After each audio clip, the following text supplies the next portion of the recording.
किसको आगे बुलाएं? अरे ठीक है, वो जहाँ मर्जी उसको बैठने दो। हम्म। हम्म। कोई बचा तो नहीं? कौन? चलो आ जाने दो, वो तो आता रहेगा। हम्म।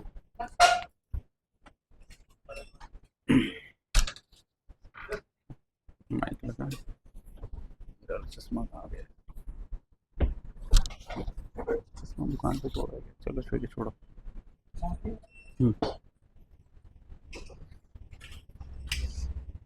इधर पे देखिएगा, कल हम लोगों ने यहाँ तक देखा था कि जो हमारे मोबाइल के अंदर जो रैम लगी होती हैं वो कौन सी होती हैं और उसको क्या बोलते हैं। तो जो रैम हम लोग ने देखा था कि वो हमारी LPDDR रैम होती है। अब उसके बाद जो आज की हमारी क्लास है उसमें हमें देखना है उसके आगे। तो अगर हम उसके आगे की बात करें तो यहाँ पर ये देखिएगा, यहाँ पर हमने जो एक ड्रॉ किया हुआ है वो एक CPU को ड्रॉ किया हुआ है। CPU का मतलब ये है कि हमारे फ़ोन के अंदर एक CPU होगा, एक MMC IC होगी, ठीक, और एक हमारी पावर IC होगी। एक बेसिक सी जो बात ये है कि हमारी जो CPU है और MMC है उसको काम करने के लिए वोल्टेज ज़रूरत पड़ेगी। वो वोल्टेज हमारी पावर IC से हमारे CPU और MMC को मिलेगा। जब CPU और MMC को वोल्टेज मिलेगा तब CPU और MMC हमारी काम करेगी। अभी हम लोग CPU के वोल्टेजेस पे फोकस नहीं कर रहे हैं, इस वजह से हमने CPU के वोल्टेजेस ज़्यादा नहीं बनाए हैं और ना ही ज़्यादा लिखे हैं कि CPU को कौन कौन से वोल्टेज चाहिए। हमारा फोकस क्या है, किस पे है, MMC पे है। तो हमारी जो MMC IC होती है, MMC IC को काम करने के लिए जो वोल्टेज चाहिए, जो बेसिक वोल्टेज है, वो है VCC और VCCQ। ये दो वोल्टेज हैं। क्यों? क्योंकि जो हमारी MMC IC है इसके अंदर क्या है, स्टोरेज भी है और साथ में कंट्रोलर भी होता है इसके अंदर, ठीक। अब होगा क्या कि जो हमारा यहाँ पर MMC IC है वो सिर्फ और सिर्फ, या MMC IC की जो पिनें होती हैं या जो बॉल्स होती हैं या जो लाइन होती हैं वो सब CPU के साथ में कम्युनिकेट करती हैं, किसी और IC के साथ में कम्युनिकेट नहीं करती हैं। तो कहने का मतलब ये है कि जो हमारी MMC IC है वो CPU से बातचीत करती है, किसी और IC से इसका कम्युनिकेशन नहीं होता है। इसी के अंदर जो सॉफ्टवेयर है हमारा OS है, OS इसको बताता है CPU को कि आपको ये काम करना है, फिर CPU काम करेगा और फिर उसकी इंफॉर्मेशन, मतलब कुल मिला के सारी बातें चीज जो भी होगी, जो भी इंफॉर्मेशन होगी वो सारी MMC देगी। तो इसका मतलब जैसा इसके अंदर सॉफ्टवेयर पड़ा होगा वैसा ये काम करेगी। अब बात ये आती है कि ये जो CPU और MMC है, यहाँ पर हमारा CPU और MMC है तो MMC के अंदर हमारा सॉफ्टवेयर पड़ा हुआ है। जब MMC के अंदर हमारा सॉफ्टवेयर है तो इसके अंदर सॉफ्टवेयर होना चाहिए, उसी के हिसाब से काम होगा। तो इसका सॉफ्टवेयर भी ओके होना चाहिए। अगर इसका सॉफ्टवेयर ओके नहीं होगा तो हमें, या MMC जो IC है वो ओके नहीं होगी, तो हमको ये चेक करना पड़ेगा कि MMC IC ओके है या नहीं है, या इसका सॉफ्टवेयर ओके है या नहीं है। तो इसको चेक करने के लिए हमें मार्केट से दो तीन चीज़ों की ज़रूरत पड़ सकती है। जैसे कि हम लोग क्या करेंगे कि एक तो या तो हमारे पास कोई सॉफ्टवेयर का बॉक्स होना चाहिए, या कोई ऐसा बॉक्स होना चाहिए कि जिससे हम ये पता कर पाएँ कि जो हमारे फ़ोन के अंदर MMC IC लगी है वो सही है या ख़राब है, या उसके अंदर का जो सॉफ्टवेयर है वो सही है या ख़राब है। तो आज के टाइम पे अगर हम बात करें तो हमारे पास मार्केट में अगर MMC के लिए जो सबसे ज़्यादा बॉक्स मार्केट के अंदर बिका वो बॉक्स है UFI। ये बॉक्स सबसे ज़्यादा मार्केट के अंदर बिका और इसी बॉक्स के थ्रू 90% लोग MMC रिपेयरिंग का काम करते थे। उसके बाद में जो दूसरा बॉक्स बिका मार्केट के अंदर वो था हमारा कौन सा, EasyJetag। तो सबसे ज्यादा कौन सा बिका MMC के लिए, UFI, और उसके बाद जो नेक्स्ट बॉक्स बिका वो बिका EasyJetag। दूसरी बात क्या है कि ये जो UFI बॉक्स है, UFI बॉक्स MMC के लिए बेस्ट है, लेकिन अगर आने वाले टाइम पर आपको रिपेयरिंग करनी है या IC को रिपेयर करना है या IC को चेक करना है तो UFI बॉक्स आपके काम नहीं आएगा। क्यों? क्योंकि आज के टाइम पर जितने भी हमारे फ़ोन आ रहे हैं सभी फ़ोनों के अंदर अब UFS लग के आने लगी है। और अगर आपको UFS IC पे काम करना है या UFS IC को प्रोग्राम करना है या UFS IC चेंज करना है या चेक करना है, मतलब UFS पे अगर आपको काम करना है तो UFI बेकार है। लेकिन जिन भी सेटों में एमएमसी आईसी लगी है उसके लिए यूएफआई ठीक है।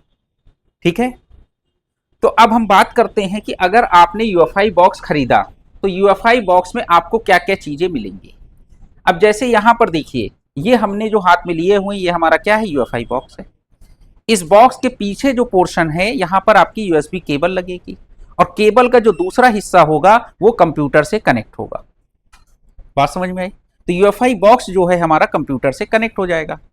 अब बात ये आती है कि जो यूएफआई बॉक्स कनेक्ट हो गया तो एक ये बॉक्स आपको साथ में मिलेगा जब आप परचेस करेंगे, साथ में आपको एक, जैसे ये आपको ये दिखाई पड़ रहा है बॉक्स, एक ये दिखाई पड़ रहा है, ठीक, तो ये आपको यहां पर ये दिखाई पड़ेगा। ठीक है, तो अब क्या होगा कि यहां पर ये जो ये बॉक्स है जिसके अंदर हम लोग आईसी को रखते हैं और दूसरा आपका ये बॉक्स है जिसके अंदर हम लोग आईसी को रखते हैं।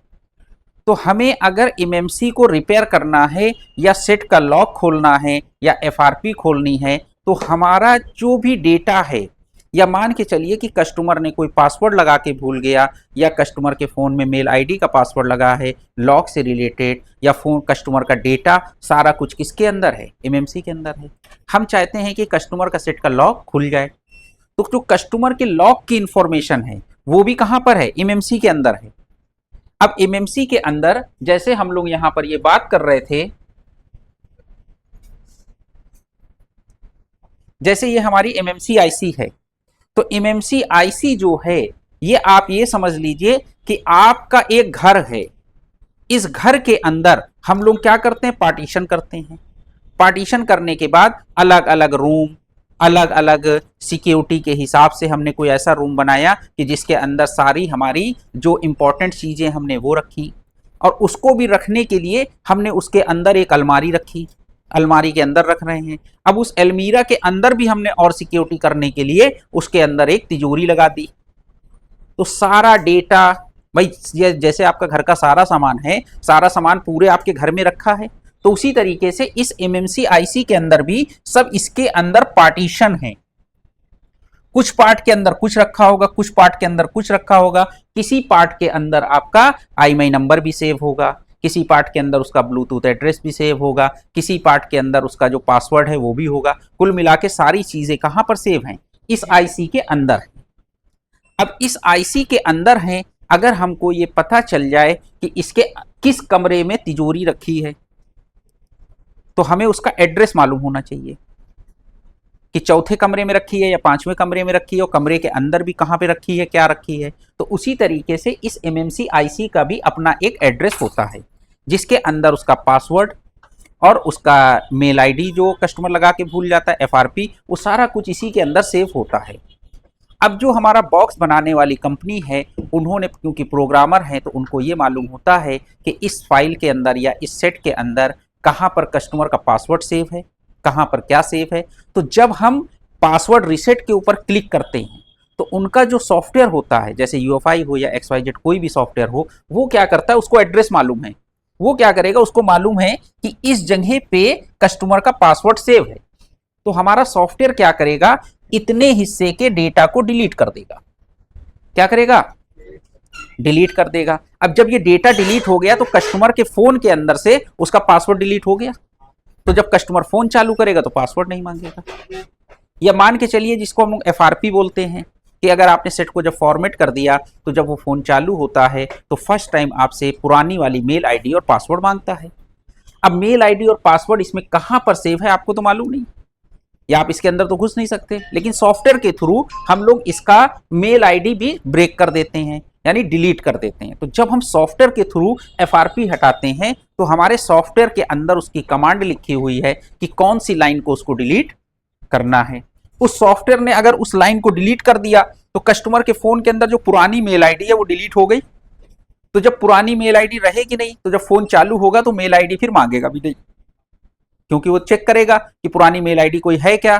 अगर उसको लगा कि कोई पुरानी मेल आईडी पड़ी हुई थी तो वो पूछेगा कि अपनी पुरानी मेल आईडी डालिए। जब उसने अपना डेटाबेस चेक किया तो उसको पता चल गया कि कोई पुरानी मेल आईडी है ही नहीं। तो जब है नहीं तो आपका फोन ओपन हो जाएगा और चालू हो जाएगा। तो सारा खेल किस चीज का, एड्रेस का। अगर किसी सॉफ्टवेयर प्रोग्रामर ने जो प्रोग्राम बना रहा है या जो सॉफ्टवेयर बना रहा है उसने किसी मॉडल का जो एड्रेस है अगर उसने अपने सॉफ्टवेयर के अंदर गलत लिख दिया, क्या कर दिया, अब आपने सेट का जो सॉफ्टवेयर था, सॉफ्टवेयर के अंदर एक फंक्शन था फैक्ट्री रीसेट का या एफआरपी रीसेट का, आपने किया फैक्ट्री रीसेट पे क्लिक, उसने क्या किया, किसी दूसरी लाइन को डिलीट कर दिया, करना था मान लो 5वीं लाइन को डिलीट, और कर दिया उसने कौन सी लाइन, तीसरी लाइन डिलीट। अब पता चला कि फोन, अगर कोई ऐसा कोई डेटा हुआ कि जिसके अंदर फोन को चालू होने के लिए उसकी कमांड थी, तो पता चला फोन चालू होना बंद हो गया। तो आपने कहा कि भैया हम केवल एफआरपी खोल रहे थे, केवल एफआरपी रीसेट किया था और उसके बाद सेट बंद हुआ और उसके बाद ऑन नहीं हुआ, या सेट रिस्टार्ट हुआ उसके बाद चालू नहीं हुआ। या आप किसी फोन का लॉक खोल रहे थे, तो लॉक खोलने में क्या हुआ कि आपने कमांड दिया फैक्ट्री रीसेट का, कमांड तो चली लेकिन उस सॉफ्टवेयर की अपनी बग्स थी या कमी थी, उसको करना था चौथी लाइन डिलीट, उसने कर दी छठी लाइन डिलीट, उसके अंदर सेट को ऑन होने की इंफॉर्मेशन थी। अब क्या हुआ कि पता चला कि वो कमांड, यानी उसने गलत लाइन को डिलीट कर दिया। अब गलत लाइन को डिलीट कर दिया, तो गलत लाइन को डिलीट करने के चक्कर में क्या हुआ कि ये सेट आपका रिस्टार्ट पे आ गया या लोगो पे आ गया, या आपका सेट डेड हो गया।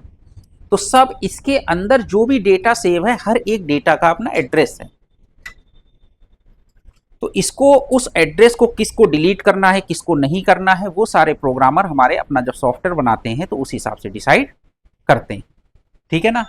तो जब हम यूएफआई या EasyJetAG जो सॉफ्टवेयर है जब यूज करते हैं, तो वो सॉफ्टवेयर भी हमारा यही काम करता है। वही कर रहे हैं।